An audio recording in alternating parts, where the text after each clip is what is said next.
Les chefs d'État africains veulent aller en rang serré contre les changements climatiques en marge de la conférence de l'ONU à Marrakech. Ils se sont concertés sur les actions à mener contre ce phénomène en attendant le transfert des technologies et l'appui financier des pays du Nord.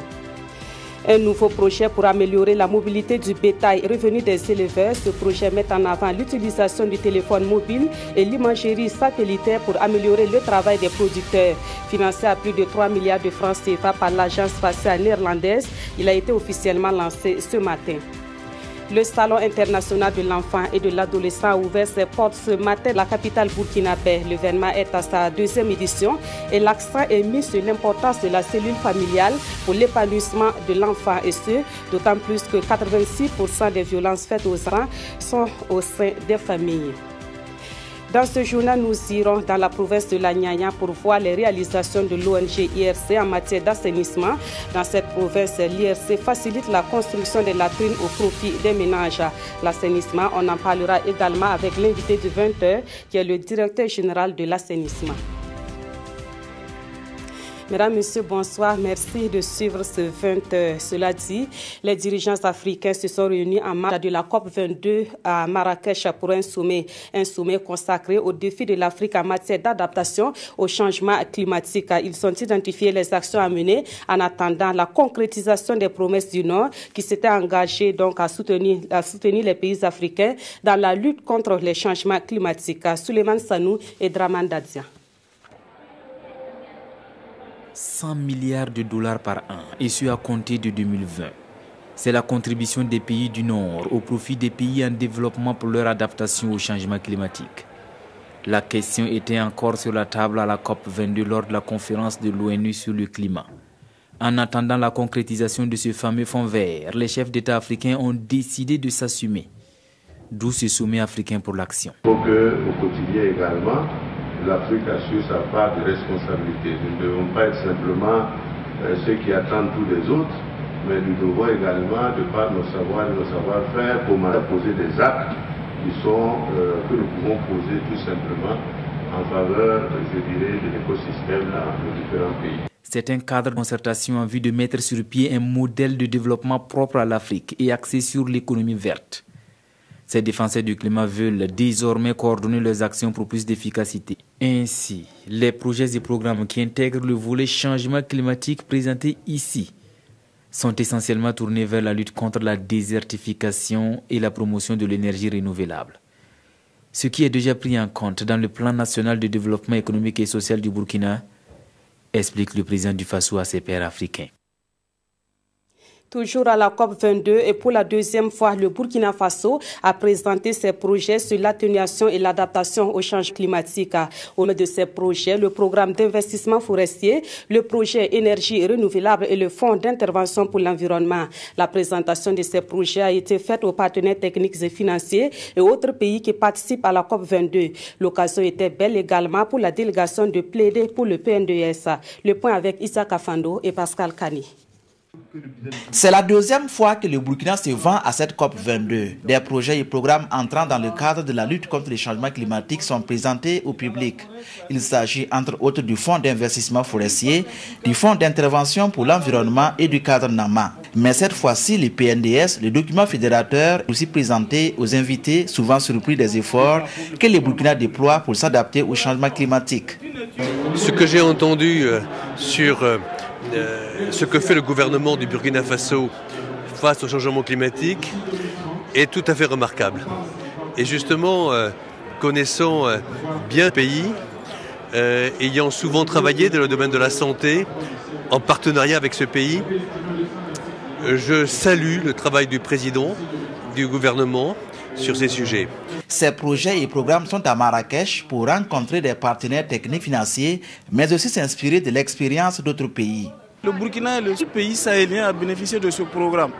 Donc c'est l'occasion pour nous d'échanger avec les autres pays, notamment les pays à fort couvert forestier comme la RDC, le Brésil, le Mexique, qui sont des pays qui ont un fort potentiel de forêt.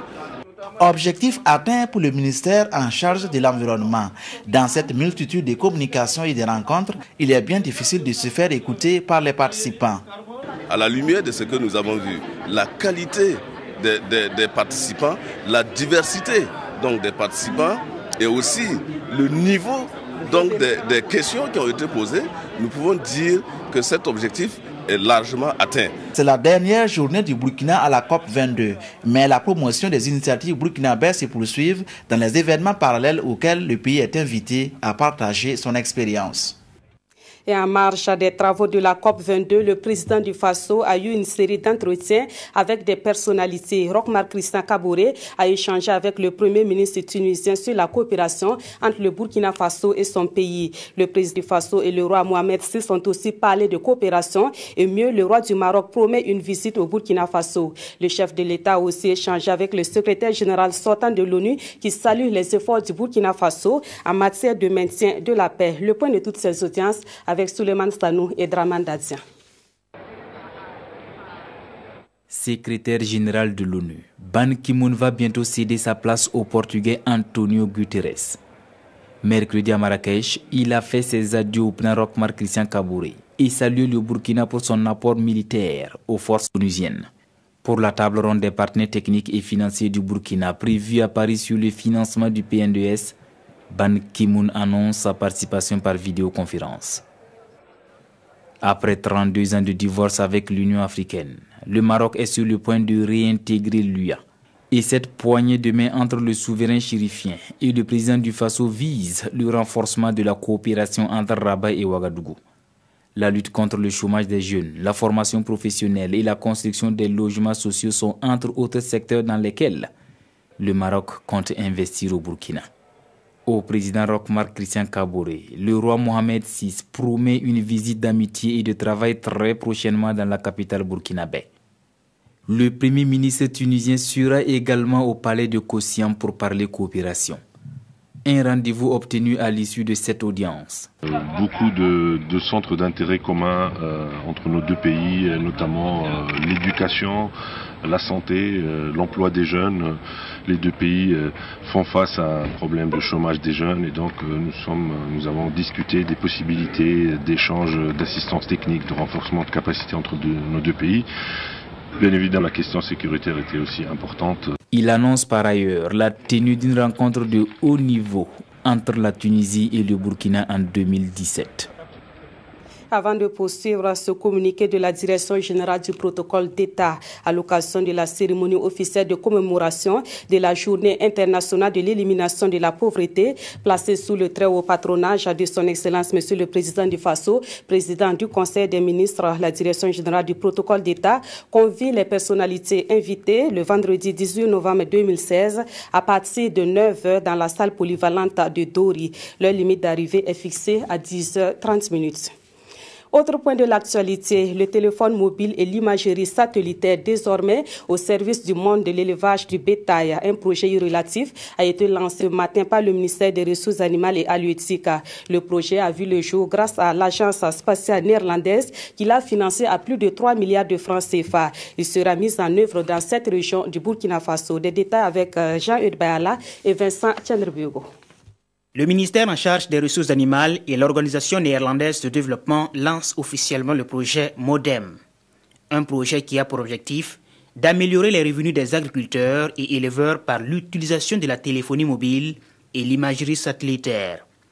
Grâce à une plateforme dénommée Cocorico, agriculteurs et éleveurs pourront s'informer sur certaines données comme la disponibilité en eau, les prix du bétail et des produits agricoles sur les marchés, la situation des pistes de transhumance et la pluviométrie, entre autres. Le projet MODEM a été imaginé pour que tout le monde, tous ceux qui ont des téléphones mobiles, puissent avoir l'information.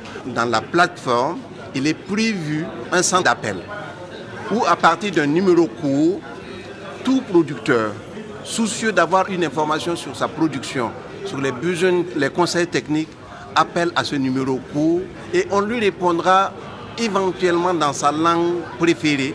Le coût de l'appel est le coût ordinaire. Ce projet financé à plus de 3 milliards de francs CFA par l'Agence spatiale néerlandaise compte toucher 100 000 éleveurs et 200 000 agriculteurs. Il sera mis en œuvre dans cette région du Burkina pour une période de 3 ans. Les pays membres de la CEDEAO n'ont pas le choix, ils doivent aller vers un marché régional de l'électricité. Ce sont les acteurs du domaine qui l'affirment à l'issue du forum sur la régulation du secteur de l'électricité. Les travaux de ce forum ont pris fin hier à Ouagadougou. Cette rencontre a également permis d'harmoniser les textes et les méthodes de financement du secteur de l'électricité. Plus de précisions avec Olopoda. Cadre d'échange sur les bonnes pratiques en matière d'énergie électrique, le 5e forum de l'AREC a abouti à des solutions satisfaisantes. Tous ici s'accordent sur les méthodes de financement des infrastructures, la prise en compte des consommateurs les plus vulnérables, l'harmonisation des règles et les solutions innovantes pour le développement des énergies renouvelables et l'efficacité énergétique. Vous savez, parfois, on dit « Ah, ne rentrez pas ici comme si c'était un marché ».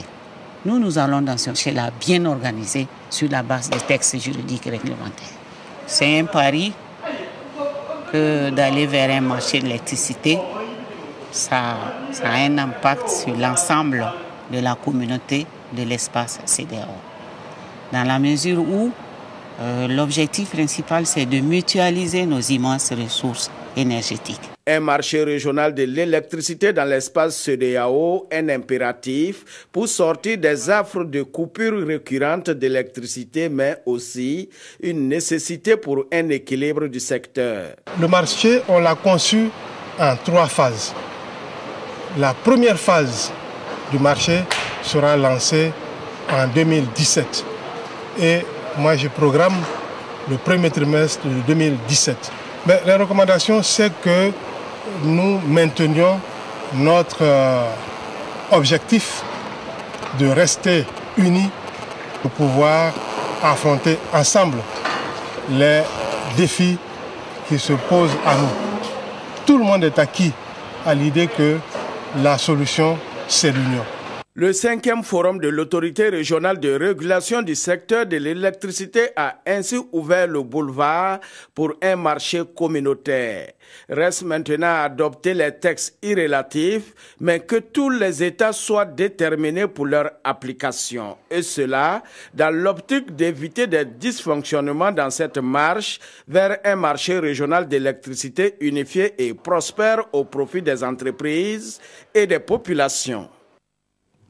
Autre point de l'actualité, l'hygiène et l'assainissement constituent les priorités de l'IRC, une organisation non gouvernementale basée au Burkina Faso. Cette ONG intervient dans la province de la Nyanya à travers un projet dénommé Saniesta. Et dans le cadre de ce projet, des latrines ont été réalisées au profit des populations de cette province. L'ONG a invité les journalistes à la découverte de ces réalisations. Kosune Koulibaly, Bouma Ernest Nepié.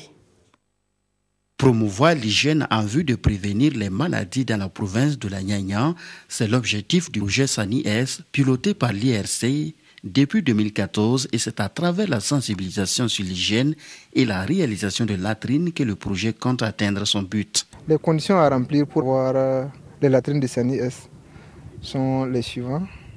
Il faut avoir une fosse et avoir des briques soit en banco, soit en ciment, et avoir aussi les parpaings, sable et gravier, et puis maintenant l'eau. Un tour dans quelques localités de la Nyanya nous a permis de constater l'appropriation de Sani-S par les populations, comme c'est le cas ici du village de Niépa, dans la commune rurale de Kuala, où chaque cour dispose d'au moins une toilette. Grâce à l'utilisation des latrines et des sensibilisations menées par les animateurs et puis les hygiénistes, en tout cas, il y a moins de malades au niveau des CSPS, en tout cas dû au manque d'hygiène. En plus de ça, même si tu gagnes un étranger, au lieu d'aller sur la il peut camoufler les latrines.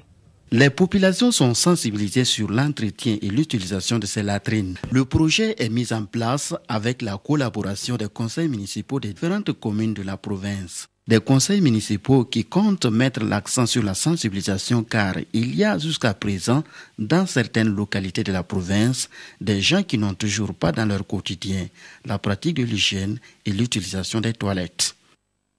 Et le Burkina Faso, à l'instar des autres pays, commémorer la journée mondiale des toilettes le 19 novembre prochain. En prélude à l'événement, la Direction générale de l'assainissement a organisé une conférence publique ce matin. L'une de cette conférence a porté sur la contribution de l'ensemble des acteurs à la promotion de l'assainissement. Elle a permis aux participants de mieux cerner le sujet sur universel.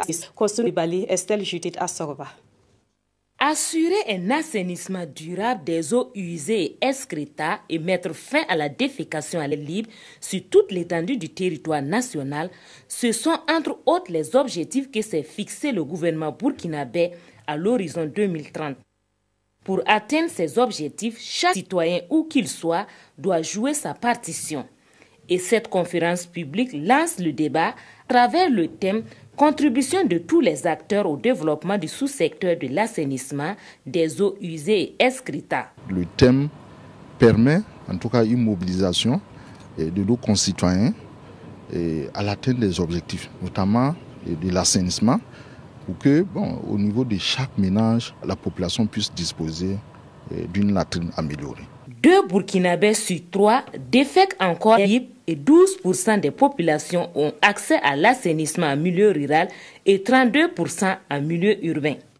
Une situation alarmante qui nécessite certes une sensibilisation, mais aussi un changement de comportement. Les communes jouent un rôle de premier plan. Concrètement, c'est des mises à disposition des ressources financières pour donc prendre en charge un certain nombre d'infrastructures, pour construire donc des infrastructures, des ouvrages d'assainissement, les toilettes institutionnelles. Cette conférence s'inscrit dans le cadre des activités commémoratives de la Journée mondiale des toilettes. Une journée qui se tiendra le 19 novembre prochain à Koualga, dans la commune de Léo, sous le thème « Accès universel aux services durables d'assainissement, l'engagement communautaire, gage de réussite ». Et pour parler justement de cette journée et de la situation de l'assainissement au Burkina Faso, nous recevons Monsieur le directeur général de l'assainissement, Monsieur André Patere Nonguerma. Bonsoir Monsieur Nonguerma. Bonsoir Madame Kaoré. Alors, parlant de la disponibilité des latrines au Burkina Faso, on sait que jusque-là les indicateurs sont très bas. Aujourd'hui, quelle est réellement la situation? Bon, merci beaucoup. Je saisis donc cette occasion pour féliciter ceux qui nous ont aidés à avancer. En fin d'année 2015, nous avions donc une situation vraiment alarmante, à 5% en milieu rural, 32% en milieu urbain. À l'échelle donc de la date d'aujourd'hui, nous sommes environ à 50% en milieu rural, urbain et autour de 17% en milieu rural. Alors, et qu'est-ce qui est fait comme action ou politique pour pouvoir doter chaque famille burkinabé d'une latrine? Alors, ce qui est fait comme action, il y a un certain nombre de stratégies qui sont élaborées à travers donc les actions du gouvernement avec l'appui des partenaires techniques et financiers. Nous développons donc des programmes de réalisation de latrines à travers donc les approches qui sont l'assainissement total porté par les communautés, qui est le plus grand volet. Et là, nous avons un certain nombre de partenaires techniques qui aident donc au niveau les communautés à réaliser donc les ouvrages. Il est prévu environ une cinquantaine de mille d'ouvrages d'assainissement familial cette année. Et parlant des toilettes, le problème n'est pas souvent l'inexistence des infrastructures. Il y a aussi un problème de mentalité. Est-ce que vous pensez que la sensibilisation est suffisamment faite? D'accord, vous avez raison qu'effectivement nous avons constaté un certain nombre de latrines inutilisées.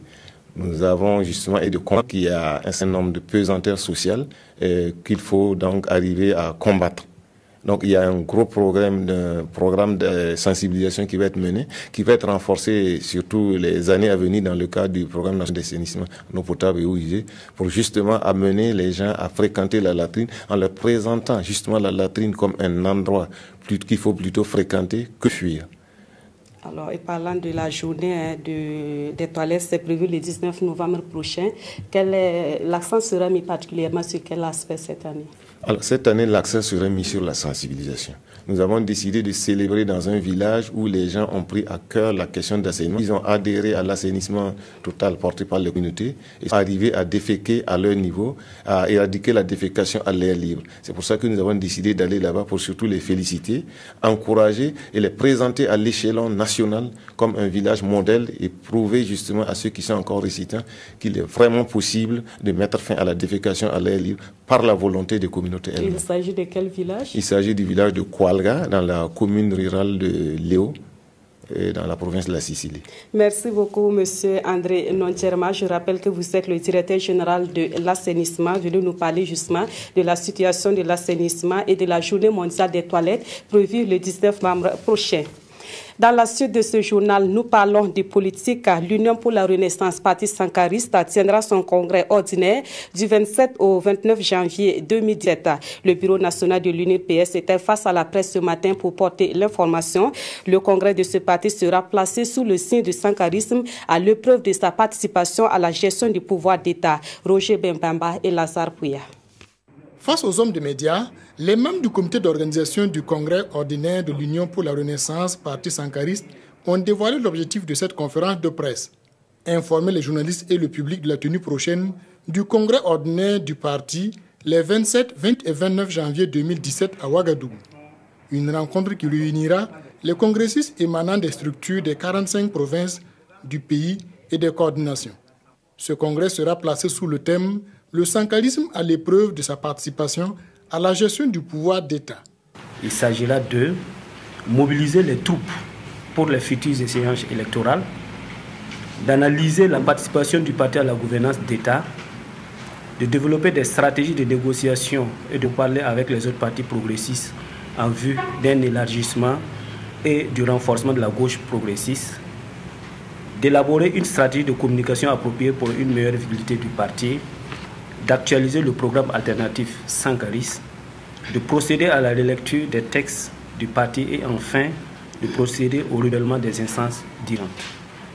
Le congrès se penchera en outre sur la situation sécuritaire.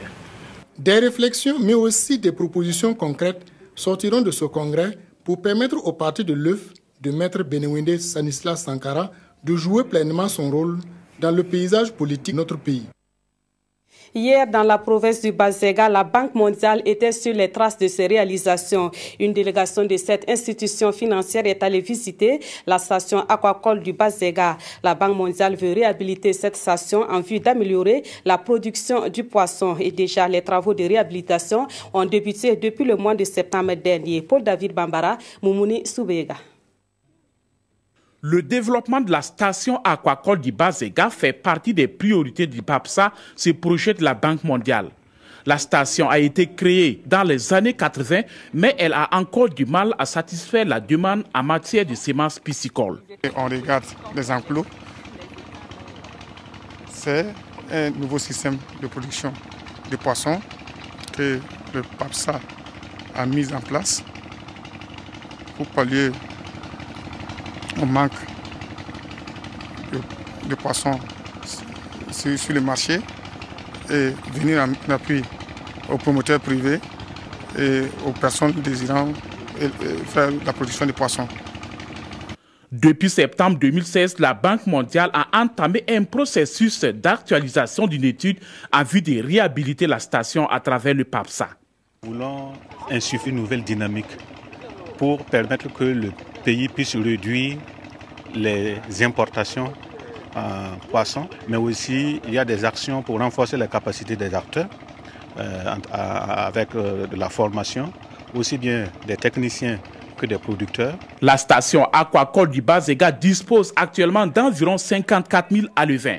Sa réhabilitation permettra d'améliorer la productivité en semences piscicoles pour promouvoir l'aquaculture et le repeuplement piscicole des plans d'eau au Burkina. L'autre vision de la Banque mondiale, c'est de moderniser et de développer cette station qui pourrait constituer un facteur de création d'emplois.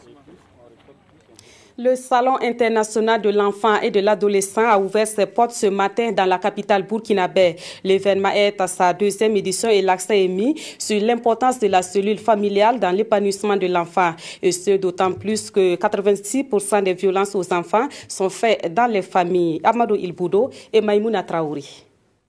Il représente 57% de la population du Burkina Faso. Plus de la moitié de la population, souvent victime de violences. Des enfants et des adolescents brimés dans leurs droits, parfois dans le cadre familial. Aujourd'hui, ils sont à l'honneur à travers ce salon qui leur est dédié. Je suis navrée d'apprendre que 86% des violences faites aux enfants se passent en famille. Et consciemment ou inconsciemment. Il est très important que la cellule de base que représente la famille constitue un modèle pour les enfants, constitue vraiment la poussée, que nous-mêmes puissent s'engager dans un avenir harmonieux. C'est à juste titre que les promoteurs du Salon international de l'enfant et de l'adolescent ont décidé d'agir sur la cellule familiale. Nous avons pas mal d'activités, des conférences avec pas mal de thématiques sur la consommation des stupéfiants par exemple. Et si vous imaginez que beaucoup d'enfants aujourd'hui consomment la drogue, ce n'est pas parce qu'ils le veulent, mais parce que très souvent dans les familles, il y a des problèmes que les enfants traversent. Ils ne peuvent pas en parler, ils ne savent pas vers qui aller. Donc ils se réfugient en partant vers leurs amis qui leur conseillent peut-être de prendre la chose, ça va les aider. Et du coup, ils se jettent à consommer ce stupéfiant. Donc nous, on se dit qu'il faut aborder ce thème, pouvoir interpeller les parents. Protection de l'enfance et bonne gouvernance, enjeux et défis. Les enfants ont la parole, les parents et les acteurs du domaine sont invités au débat.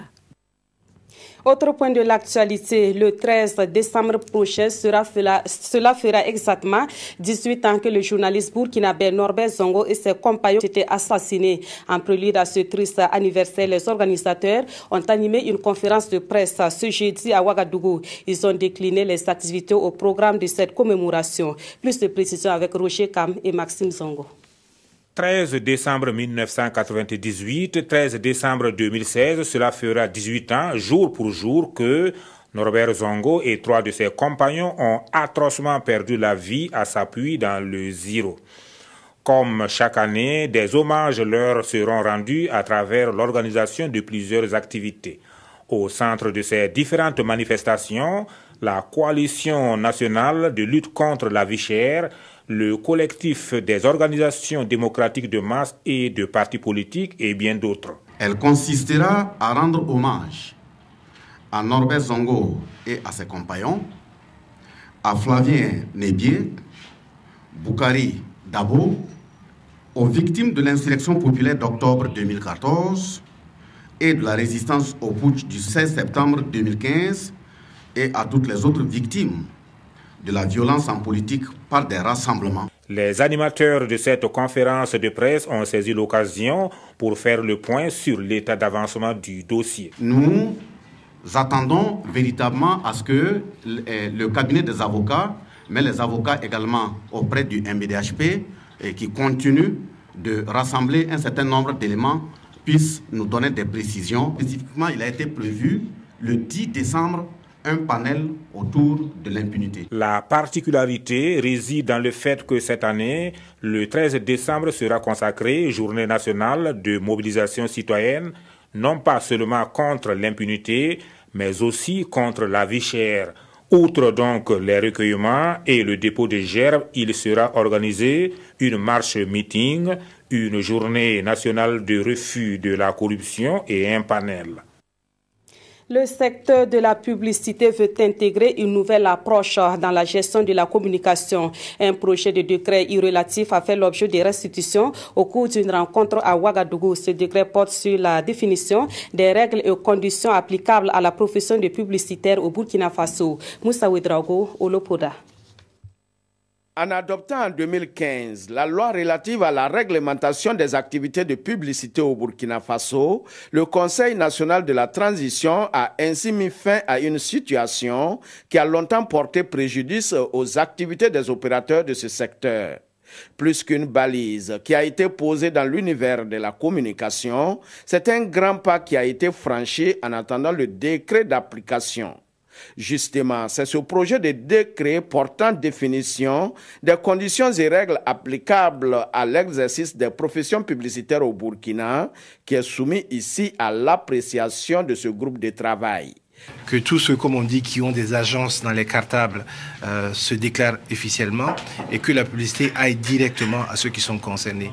Il y va de la survie de la presse privée et de la presse publique, parce que la presse publique va se trouver dans une situation de compétition accrue avec cette presse privée-là. Il y va également de la création d'emplois, parce que nous ne pouvons pas avoir des entreprises sur place et d'autres personnes, sous le prétexte d'arrondir leur fin du mois, continuent à faire de la publicité sans étant légalement détectées. Il s'agit également de clarifier les règles en termes de concurrence. On peut être conseil et régie d'achat à l'emploi. Il y a des choses qu'il faut clarifier pour que nous n'ayons pas une prédation, un accaparement par une seule agence de tout le fruit de la publicité, de la conception jusqu'au point final qui est celui donc de la mise à disposition du public de ces publicités-là. De cette discussion sortira un document consensuel qui va servir d'outil de travail pour les professionnels. L'ambition est d'encadrer et de faciliter la pratique des métiers de la publicité, un secteur à part entière qui apporte des ressources au budget de l'État. Le Parti du peuple républicain est le dernier né des partis politiques au Burkina Faso. La création de ce parti dirigé par un ex-cadre de l'UPC a suscité des analyses et commentaires dans la presse écrite de ce jeudi. Les journaux nous font également cas des situations pas toujours faciles vécues ces derniers temps par les enseignants. Plus de précisions dans la revue de presse de Abdul Rasmane Zango. Sale cadre pour un professeur à Manga, violemment agressé par un parent d'élève qui lui administre des gifles.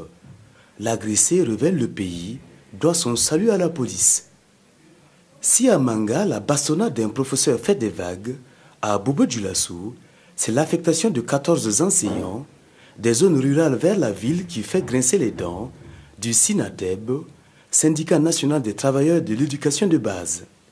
Ainsi, par un sitting, le SINATEB exige l'annulation de cette liste d'affectation pour non-respect de certains critères. Retournons dans les éditions Le Pays pour acter l'élargissement du landerneau politique burkinabé avec un dernier né, le PPR, Parti du peuple républicain, dirigé par Tambi François Kabori. Ce transfuge de l'UPC reproche à ses anciens camarades leur concubinage politique. Je cite, « la collaboration avec des partis politiques qu'ils ont ensemble combattus et vaincus. La stupéfaction, voire le paradoxe avec le PPR, est que non seulement il est sans idéologie, et mieux, détaille l'Obs, qu'ont été les mamelles présidentielles en se rangeant dans cette majorité politique, d'où le titre de Tambi dans les bras de sa maman adoptive, de Tambi dans les bras de Roch. Et Tambi de se justifier, nous allons appuyer la majorité car c'est le choix électoral du peuple. Et pas seulement, nous comptons, affirme le PPR, dans les colonnes du journal Notre Temps, conquérir le pouvoir d'État pour porter les aspirations du peuple insurgé. Et c'est la fin de ce journal. Merci de l'avoir suivi. Excellente soirée en compagnie de la RTV.